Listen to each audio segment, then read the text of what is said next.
Welcome to Burlap Teachers. Enjoy the video. You begin by verifying keys and types so Looker Studio can join accurately.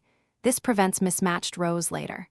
First, open your report and add the main data source, then immediately add the secondary source you want to blend.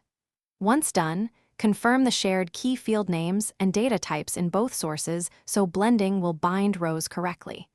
Make sure to use extracts for very large tables. Extracts reduce load and make the next blending step much smoother.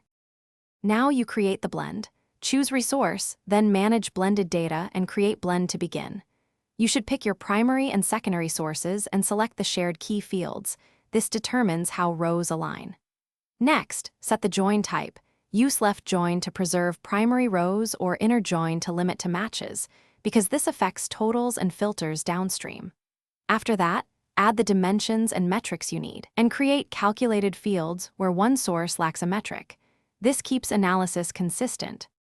To finish, add the blended dataset to a chart and inspect row counts and totals so you know blending behaved as expected.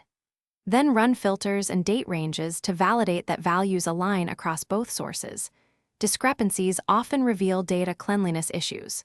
If things go wrong, check key formatting differences like leading zeros, nulls, or mismatched types, and confirm the join type is appropriate. One troubleshooting tip: harmonize keys with a calculated field when formats differ, then